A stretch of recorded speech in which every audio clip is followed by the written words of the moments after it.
Bom dia a todos aqui presentes. Um bom dia, boa tarde, boa noite para quem estiver assistindo esse vídeo depois, né? Hoje a gente vai dar seguimento no estudo do livro No Mundo Maior. Nós estamos na terceira parte desse estudo, tá?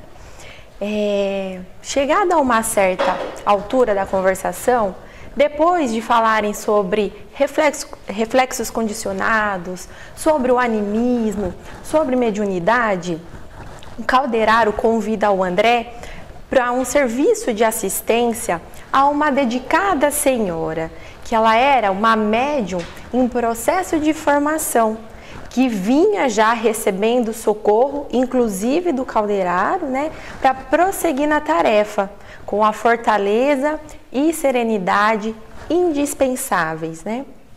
Aí o Calderaro fala, né, o caso é oportuno, André.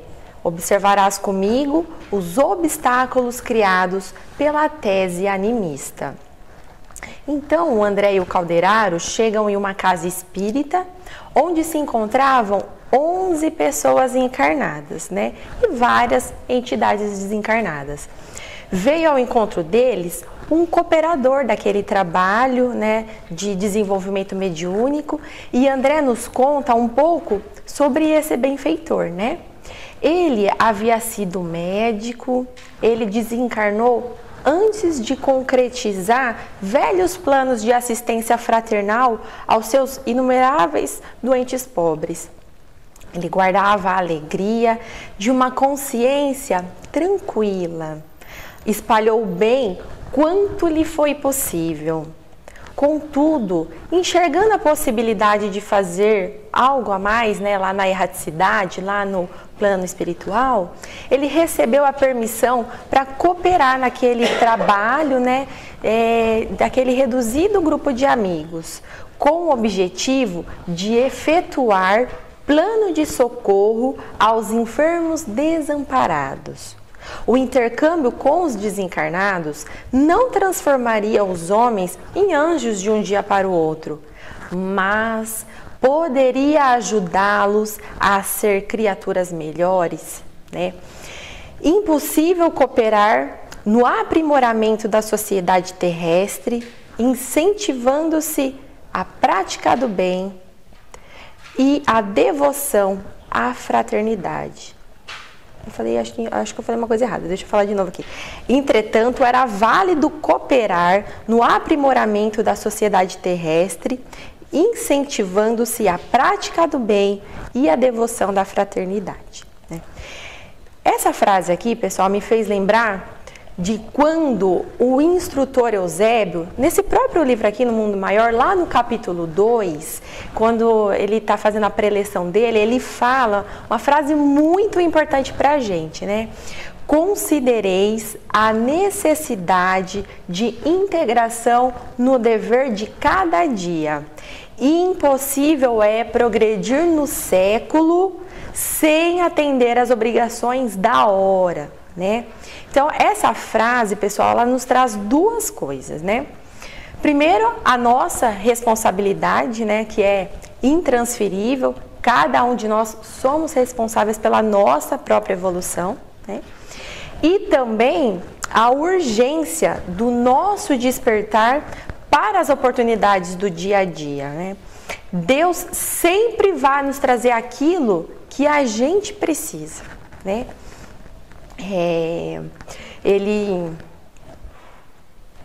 A gente precisa sempre o que a gente pode contribuir. Por isso que é importante a gente ter a fé para a gente poder mudar a nossa lente, né? Em vez de a gente enxergar dificuldade, a gente enxerga oportunidade, né? E pensando, né, assim, nos estudos, palestras anteriores aqui que eu sempre venho aqui falar, eu acho que a gente, né, falo a gente porque eu tô sempre sinto o amparo dos meus espíritos benfeitores aqui, a gente sempre fala muito de oportunidade, de enxergar oportunidade, né, de ter esses olhos para ver. Sempre eu tô falando em relação a isso daí, né? Mas é porque, pessoal, eu penso que é uma coisa assim tão importante pra gente, sabe? Eu acho que é essa a grande mudança na chave da nossa cabeça quando a gente conseguir mudar isso dentro da gente. Porque isso vai desde as pequeninas coisas, como o bater do dedinho e você não xingar, né? Desde você perder um ente querido e você conseguir passar bem, desde você ter um problema sério de saúde e você conseguir passar bem, seja um problema financeiro que te assola, sabe? Então, todas essas coisas que vêm ao nosso encontro, a gente tem que ter essa fé de que se veio pra gente é porque é pra gente passar aí da melhor maneira possível. Então, enxergar mesmo como uma oportunidade de crescimento, porque a gente pode sim, nessas dificuldades, crescer, evoluir, passar, seguir adiante, como Deus com certeza espera da gente, ou então não. Ou então a gente fica ali afundado naquilo, fica com depressão, a gente não impulsiona para frente, né? A gente não encara o problema, só reclama. Então, que a gente tenha esse discernimento, né, pessoal? E falando assim, de maneira mais específica aqui do trabalho do André Luiz, que ele está acompanhando, o amigo médico, ele queria inspirar a boa vontade dos irmãos ali da casa espírita para cooperarem com doentes desamparados, né? Aí o Calderaro pergunta para ele, né, pro amigo médico, e aí, né, como que vai o desenvolvimento dos seus elevados propósitos? Aí ele responde, tá difícil, viu? Os recursos de comunicação ao meu alcance ainda não são de molde a inspirar a confiança à maioria dos companheiros encarnados. Ainda não lhe ouviram os apelos por intermédio de Eulália? Não, por enquanto não. Sempre a mesma suspeita de animismo, de mistificação inconsciente. Então, né, como nós veremos, o recurso de comunicação que o benfeitor tinha era a irmã Eulália. Mas a pessoa ali encarnada, que era responsável pela reunião mediúnica, ela não acreditava que a mensagem era fidedigna, né? E a palestra a meio, quando o diretor espiritual da casa convidou o colega médico a fazer mais uma tentativa, né? Então, chegara um minuto aprazado, poderia acercar-se da médium, né? Então, mais uma vez aqui, né, pessoal, só nos mostrando a organização e respeito, né, que o plano espiritual tem em relação à hierarquia, né? E o colaborador, né, ali em questão, né, o amigo médico, ele só se colocou a postos de fato, né, para se manifestar com a autorização do diretor espiritual da casa espírita, né? E também a questão da pontualidade, né? Mais uma vez lembrando para a gente, né, de como que é importante a gente sempre manter, seja na nossa casa, no culto do evangelho, seja aqui na casa espírita, a gente ter sempre esse horarinho bem certinho, né? Porque eles estão aqui para nos ajudar e com inúmeras tarefas que tem, então que a gente não seja um empecilho para eles, né? Enquanto o novo conhecido se abeirava de uma senhora de porte distinto, certamente ensaiando a transmissão da mensagem que desejava passar à esfera carnal, Calderaro observou-me, né, o André falando. Repara o conjunto, André. Eu já fiz os meus apontamentos. Com exceção de 3 pessoas, os demais, em número de 8, guardam atitude favorável. Todos esses se encontram na posição de médiuns pela passividade que demonstram. Analisa a irmã Eulália e reconhecerás que o estado receptivo mais adiantado lhe pertence. Dos 8 cooperadores prováveis, é a que mais se aproxima do tipo necessário. No entanto, o nosso amigo médico não encontra em sua organização psicofísica elementos afins perfeitos. Nossa colaboradora não se liga a ele através de todos os seus centros perispirituais, ou também chamados, né, pessoal, de centros vitais, centros de força, que são aqueles 7 que nós temos, né, o frontal, coronário, laríngeo e por aí vai, né? não é capaz de elevar-se à mesma frequência de vibração em que se acha o comunicante. Não possui suficiente espaço interior para comungar-lhe as ideias e conhecimentos. E a gente dá uma paradinha aqui, pessoal. De acordo com Emmanuel, né, a mente é o campo de nossa consciência desperta na faixa evolutiva em que o conhecimento adquirido nos permite operar. Então, vamos dar um exemplo aqui para ficar mais fácil, né? Se a gente pegar, pessoal, a nossa mente e fizer um comparativo, a gente pode falar que ela é como se fosse um campo de futebol, tá? O campo de futebol é a nossa mente. O nosso conhecimento são os jogadores que estão ali dentro do campo. Então, nós temos os jogadores, os mais disciplinados, os mais indisciplinados, aqueles que sabem mais da parte prática, aqueles que já sabem mais do conhecimento tático, né? Enfim. E essa faixa evolutiva é como se a gente comparasse os jogadores de acordo com times, né? Então, a gente pode ter aqui na nossa cabeça os jogadores da Champions League, os melhores do mundo, né? Com os que mais sabem da tática, da prática, enfim, que são mais disciplinados, que treinam bastante. Ou a gente pode ter também jogadores aqui, né, com uma faixa evolutiva mais de série D, série E do brasileiro, sei lá, né?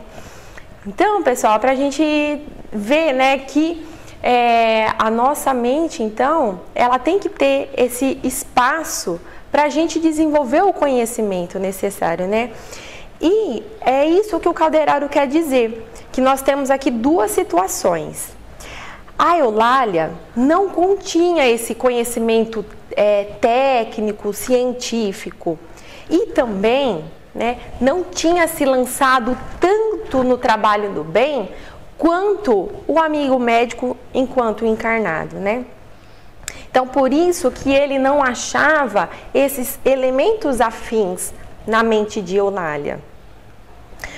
Porém, ele vem dizer aqui pra gente que a Eulália manifesta, contudo, um grande poder, o da boa vontade criadora, sem o qual é impossível o início da ascensão às zonas mais altas da vida. É a porta mais importante pela qual se entenderá com o médico desencarnado, né? Então, assim, para a gente ver tanto a importância da vontade, né, que voltando aqui para esse livrinho, né, do Emmanuel, que é o Pensamento e Vida, o capítulo 1 fala sobre a mente e o capítulo 2 já fala sobre a vontade. Então, para a gente ver que realmente é muito importante, né? Que ela é a determinante em tudo, né? Inclusive, no livrinho, o Emmanuel fala que se a gente pegar a nossa mente e fosse dividi-la como se fosse gabinetes, né? O gabinete da imaginação, da inteligência, a gente vai ter o gabinete da vontade como o mais importante de todos, como que fosse o gerente de toda a nossa mente, né, pessoal?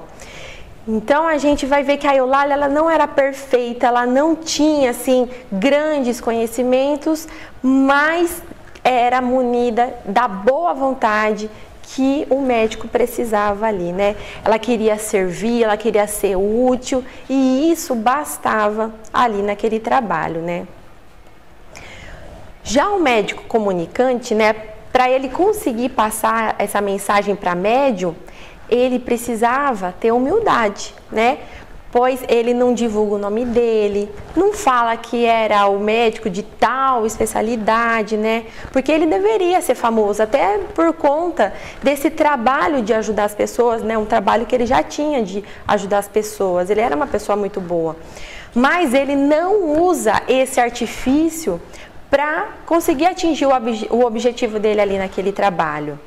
Ele tinha acesso a um extenso vocabulário, mas ele usa as palavras mais simples. A identificação com Eulália para enviar a mensagem se fazia também pela boa vontade dele, né, para conseguir essa comunhão mental e reduzir ao mínimo a influência sobre os centros neuropsíquicos, né? Porque em matéria de mediunismo, né, como diz aqui o Calderaro, há tipos idênticos de faculdades, mas enormes desigualdades nos graus de capacidade receptiva, os quais variam infinitamente como as pessoas, né? Ou seja, se a gente for pegar, né, os tipos de mediunidade, lá no livro dos médiuns, por exemplo, a gente vai ver que existe até assim um certo número, né, um tanto considerável de tipos de mediunidade. Mas se a gente for pegar médiuns, não tem como a gente dividir numa caixinha, né? Porque cada um de nós temos a nossa evolução, a nossa bagagem, tanto em conhecimento, né? A nossa parte moral, a nossa parte sentimental, né? O nosso sentimento, a nossa emotividade. Cada um de nós estamos num grau diferente.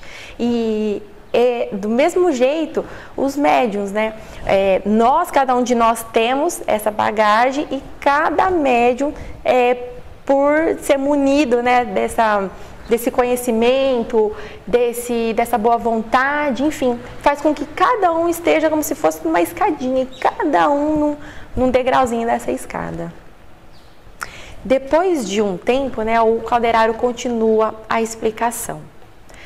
Não nos esqueça que formamos agora uma equipe de trabalhadores em ação experimental. Nem o provável comunicante chegou a concretizar as bases de seu projeto e nem a médium conseguiu ainda suficiente clareza e permeabilidade para cooperar com ele. Num terreno de atividades definidas, poderíamos agir à vontade. Aqui não.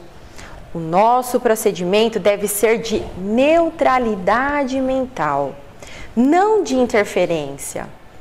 Compreendendo que todos os recursos cumpre serem aproveitados no êxito da louvável edificação, nenhum de nós intervirá, perturbando ou consumindo tempo. É-nos facultado permutar ideias, analisar a ocorrência, mas com absoluta isenção de ânimo.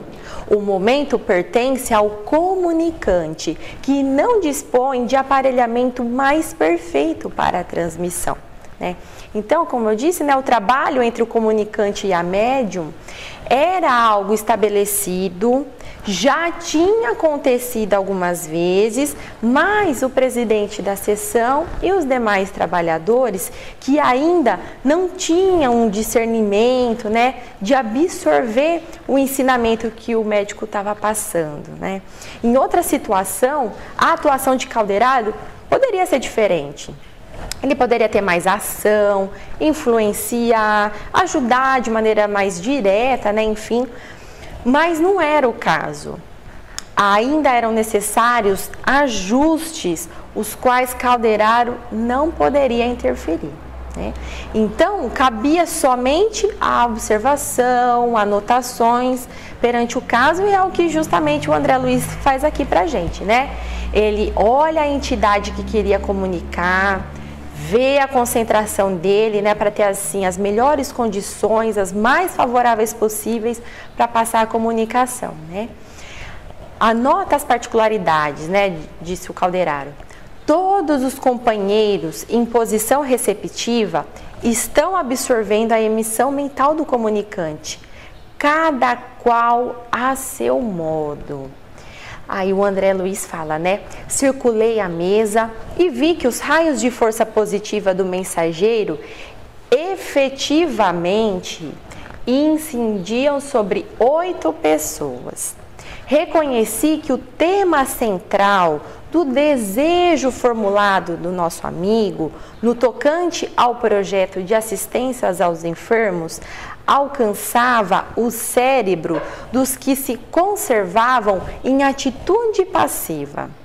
Na tela animada de concentração das energias mentais, cada irmão recebia o influxo sugestivo que de logo lhes provocava a livre associação dos psicanalistas. Essa associação livre de ideias, pessoal, que ele fala aqui, né, dos psicanalistas, ele é um instrumento da técnica psicanalítica, né, que foi desenvolvida por Freud.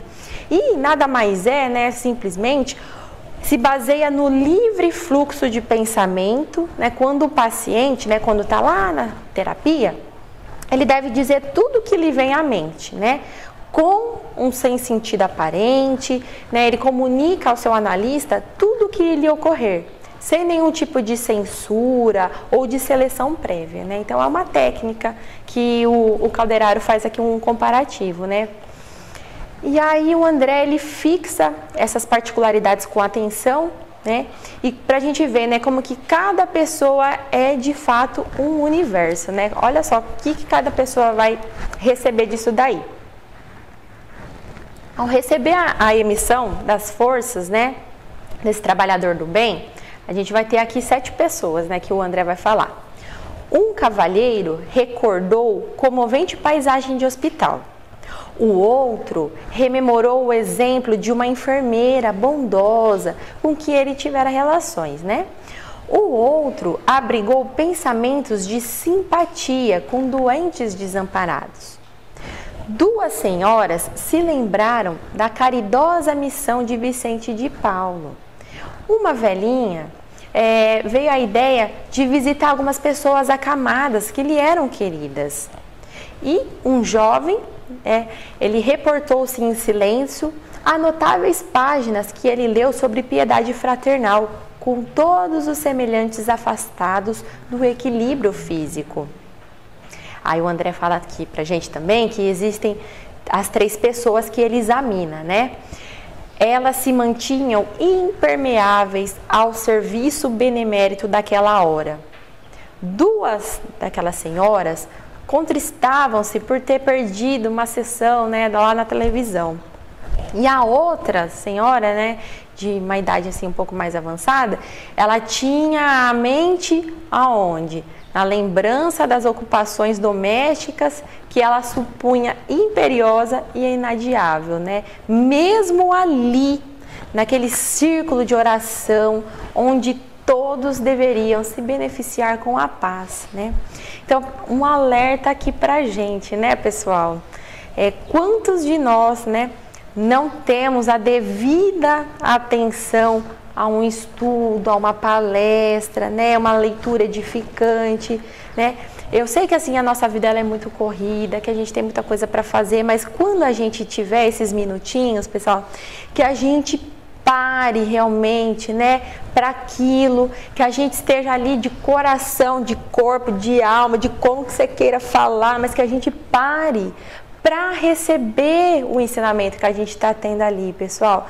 Porque não é quantidade, não é você ver palestra de 50 minutos todos os dias. Não é isso o fator determinante da nossa mudança, pessoal. É a gente pegar aquele grãozinho de mostarda naquele ensinamento ali, ó, e colocar ele na nossa vida. Se a gente conseguir fazer isso, pessoal, já valeu muito já. É um negocinho, às vezes a gente quer fazer muita coisa de uma vez, né, quer dar grandes passos e não é, né? Começa pela essa nossa disciplina da gente, quando está no trabalho, se dedicar ao trabalho. Nossa, mas Mari, você está aqui, faz meia hora que você está falando, você acha que eu vou prestar atenção meia hora? Tudo bem, mas vamos se esforçar para prestar pelo menos 1 minuto, e esse 1 minuto a gente tentar colocar em prática. Aí na semana que vem a gente tenta prestar atenção 2 minutos, na outra semana a gente tenta prestar atenção 3 minutos, e por aí vai, pessoal. É a mesma coisa a leitura, né? A leitura é uma coisa que as pessoas reclamam tanto, né? Ai, que eu não consigo, né? Eu leio, eu já tenho sono e tal, mas é que a gente quer ler um capítulo de uma vez, nem não é. É a gente ler uma página bem lida, prestar atenção, o que está falando ali, o que está dizendo para o meu coração aquele negócio, né? Então é assim, pessoal, que a gente vai indo, né? Somente a Eulália recebia o apelo do comunicante com mais nitidez. Ela sentia né, o comunicante ali no seu ladinho. Envolvia-se nos seus pensamentos, possuía não só receptividade, mas também a boa disposição para servi-lo. E aí, decorridos alguns minutos, né, de expectativa, daquele preparo silencioso, a mão da médium, orientada pelo médico e movida em cooperação com os estímulos psicofísicos da intermediária, ela começou a escrever. E aí André acompanha a cena com interesse. E essa mensagem que foi escrita, pessoal, a gente vai ver então na semana que vem, no nosso próximo estudo. A gente vai estar terminando aqui o capítulo, vai estar fazendo a quarta parte, tá certo? E que Jesus abençoe a todos nós, né? Que a gente tenha uma semana muito produtiva e que a gente consiga aí absorver um pouquinho desse conhecimento do dia de hoje e que Jesus abençoe a todos nós, pessoal. Fiquem com Deus.